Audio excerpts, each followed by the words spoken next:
Hey you, welcome to today's video. Today we will be exploring the Jurong Bird Park in Singapore.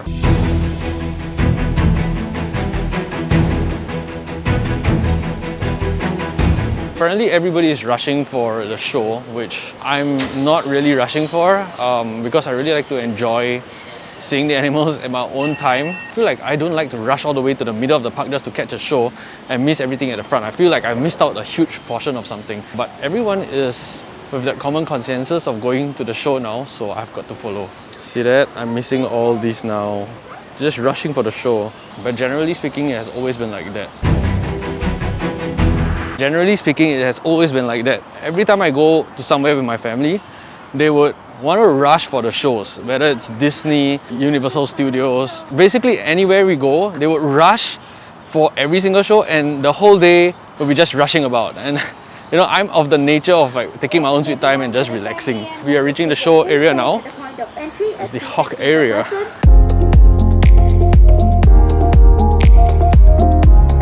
This is the international turkey voucher.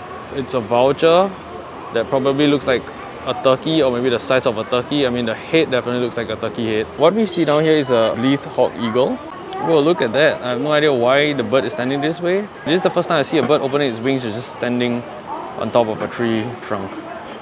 Now I love this enclosure. You can see the birds just eating. And these are some of the best birds they have here because these are show birds.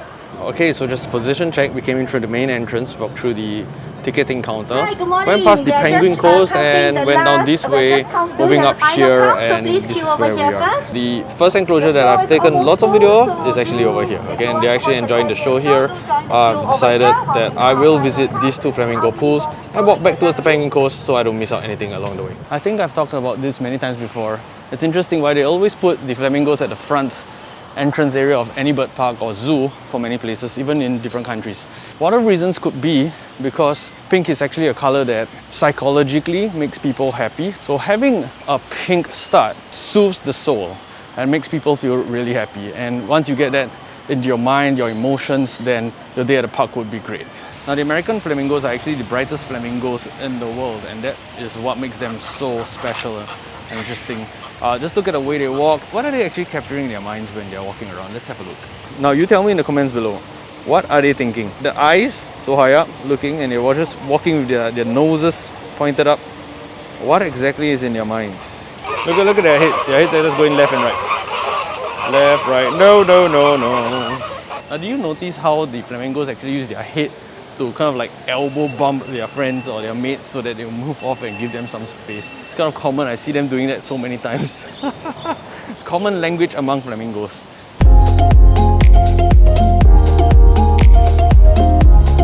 This is like those kind of kids TV show where they ask you, can you spot the penguin that actually went for a swim? So let's see how many of you can get this right. Can you spot the penguin that went for a swim?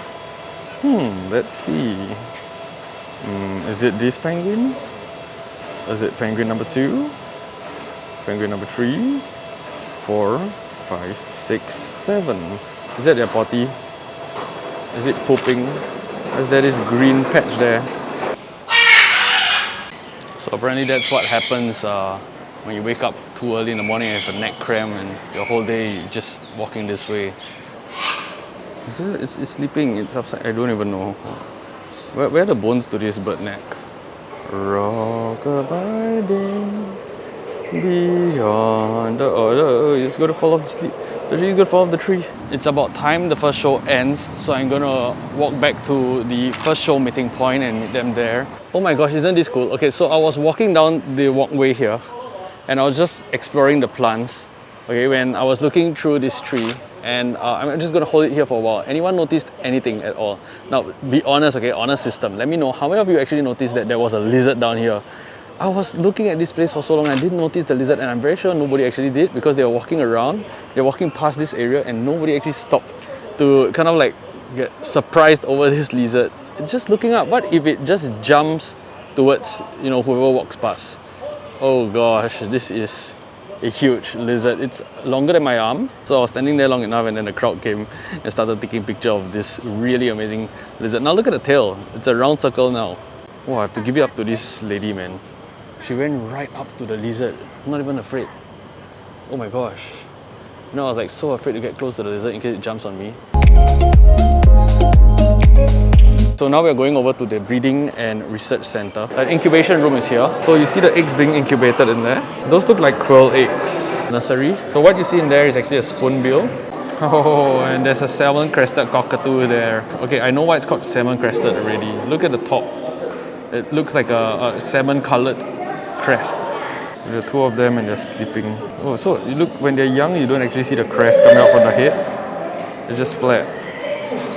Red-bellied macaw and the crowned pigeon. This one looks like the Chinese food. Chinese love the black chicken and looks exactly like that, so small. Here we are at the food preparation room. Here is where they prepare the food for the birds. Oh, look at that, that looks scrumptious. Green beans. Prepare them in these bowls and then get them ready to be sent out to the birds. The weaning room, where the winners are. So here is where they learn their ninja skills, how to jump from side to side, you see that? How to parkour. This bird here, Cotton, he loves pushing the wall. His name is Cotton and he's just actually relaxing while he's doing that. I think it's actually him trying to practice how to press the codes on the keypads at the side of doors, especially those condominium doors or security doors. So he's going to learn how to press those codes and then open the door.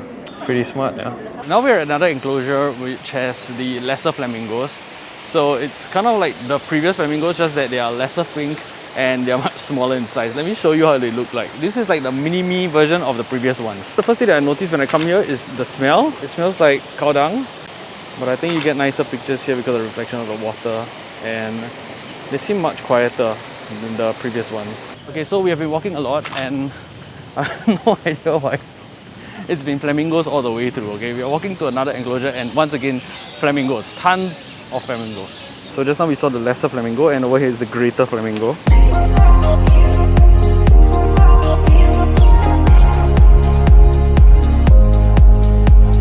Really nice greenery, just lined up here.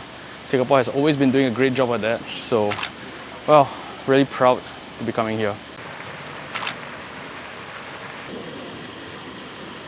We just came from that direction, and so we have visited the Flamingo Lake, the Birds of Prey which is currently closed, the Hawk Arena, and the Breeding and Research Center. So now we're going to go this direction. Not too sure yet what that direction leads us to. So in this enclosure we have parrots, and these are all black parrots. You can see, however, at the bottom of their wings, there are two red lights. It's like a tiger design. Whoa! Hi parroty, you're awesome. This one looks like chicken feet. Nod your head if you think you're awesome. Come on. Amazing! You're amazing! So we're currently in the Pirates Enclosure, and this section is actually a section which you have to pay to enter. And these parrots are so amazing. Before I came in, I was telling myself that this is a freaking waste of my money, because you know I spend a lot of time at the bird shops and parrots are everywhere in Singapore. Come on, like, why do I have to pay to see parrots in Singapore, right? But I'm so surprised when I come down here. You know why? The parrots are at least 2.5 times bigger than the ones I've seen so far. If I was supposed to stand together with one of the parrots now, I think by estimate, the parrot would probably be up to maybe past my knee level, probably around my pocket level. So that's really huge. Those bright blue parrots, those are the ones that you can find at the shops quite easily. But the ones below, you see the dark blue ones? Those are beautiful and you cannot find them, or haven't seen them at the shops before. Okay, this doesn't look like a parrot, but just here with its family. A couple of them on the ground, and they're all doing the same thing, keeping themselves clean. Initially, I thought I was the only one who couldn't find a parrot here, but I heard a few people go past and they say probably these are the parrots because there are really no other parrots around this cage. So maybe these are ground parrots. Blue-winged macaw and the blue-headed macaw. And the main thing that differentiates them are the beaks. You can see here it's slightly white at the front, here it's full black, and this red dot here that this doesn't have. These are the common parrots that I always see at the bird shops. I like the red, blue and green shades. Monk parakeet and a Pentagonian cornea. Monk of the birds. These are the ones that are on the ground now.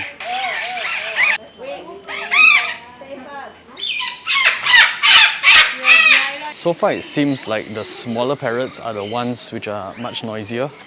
Do you notice that? That bird is taking a piggyback ride. Hello, upside down bird. You're upside down. You do know that, right? Oh wait, you're upside down now. Hello. Beautiful eyes, blue eyes. It looks so cute. If you have watched this movie called Land Before Time, looks like the long neck dinosaur.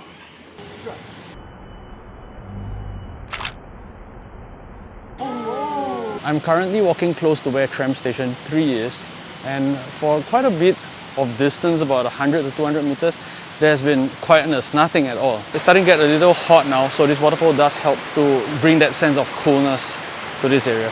Now we are going to enter into the waterfall aviary. We have seen the pelicans, but due to some requests, I'm back here. Pelicans would stand on the wall for people to just sit down and enjoy. I have no idea why particularly there. Now we are going on our way towards the Dino Descendants. First we have to ascend this long walkway before we reach where the Dino Descendants are. This plant here looks like it has been chewed up by some Tyrannosaurus Rex. Oh, it's looking at us, posing. So what you see there is an emu, and it is a big bird from Australia. Okay, it's actually the largest bird in Australia and the second largest in the world.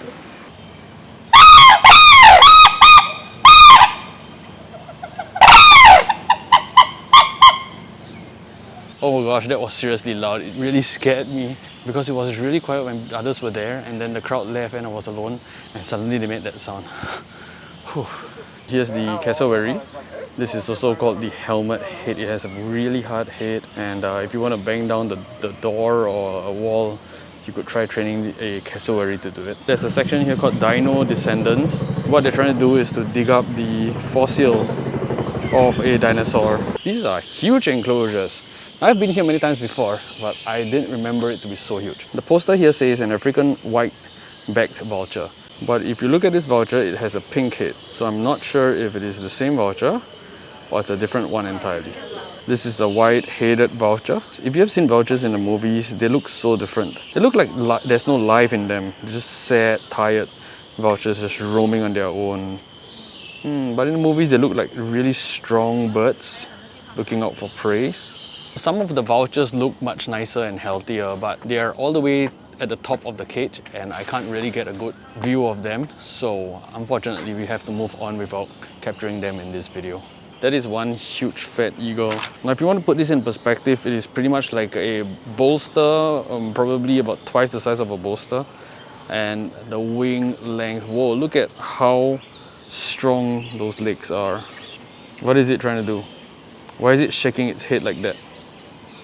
See that? I think it's trying to catch the prey. Now if you have enjoyed this video so far, please help me by liking this video, subscribing to this channel and turning on the notification bell. What we love to do is to bring you along with us as we explore Singapore and the world. Alright, and the hornbills and tokens section is here. In this enclosure, where there's a bunch of trees, there are two birds. One, the West African pied hornbill, and the other one called the helmeted curassow. Question is, how are we supposed to see anything in such an environment? Here we've got the great hornbill. If you want to figure out where it is, do pause the video here and just watch it for the next few hours, and probably you find a green hornbill standing in the middle of a green forest.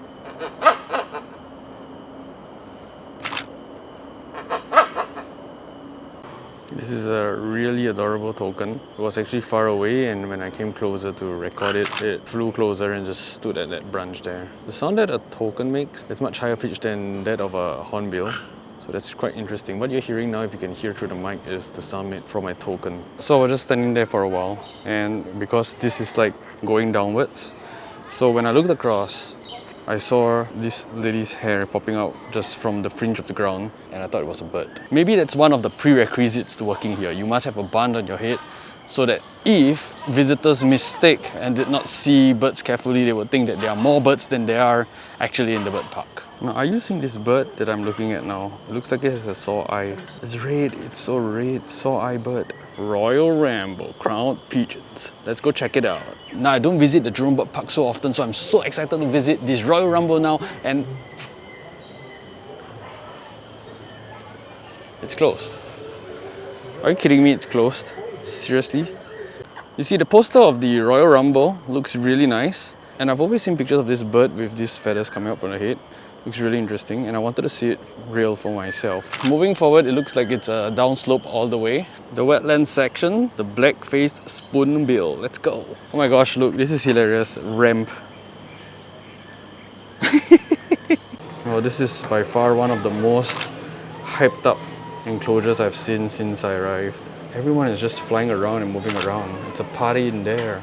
And why is their water pink? They're spoonbill bigs. Tallest bird I've seen so far, other than the flamingos. That is huge. It looks stunning, bro. Oh my gosh, look, that bird managed to catch a fish. I don't know what birds these are, but just look at this. It's a huge fiesta in there with such a nice bright pink color. So it's a mix of between pink and red, and I think it's purposely put in front of these flowers here, almost the same color. And yeah, this is the only way we can see those birds. We can't actually get down close to them. That bird there, can you see? The one there, it's basking its wings out, man. It's enjoying the sun. There are so many hidden paths around this area. Initially, I thought I would finish walking through this whole park in about 3 hours. It's already 5 and I'm still not done. Oh my gosh, these owls are cute. Now these owls are called bearing owls. It doesn't fly, it only runs around the ground. And you see, they actually just stopped there now. But they were running around just now. You see that? It's so cute. Oh my gosh, do you see that? So they're having like a rock fight now. Okay, so I stand corrected. Apparently they do fly. Let's look behind you quick. I don't know, it looks like, okay, it looks like it's eating grass. Do these things even eat grass? Yeah, it's eating grass. Is it vegetarian? Wow, so my mom actually made the extra effort to walk all the way here just to see the flamingos. It makes her happy. Reaching their family.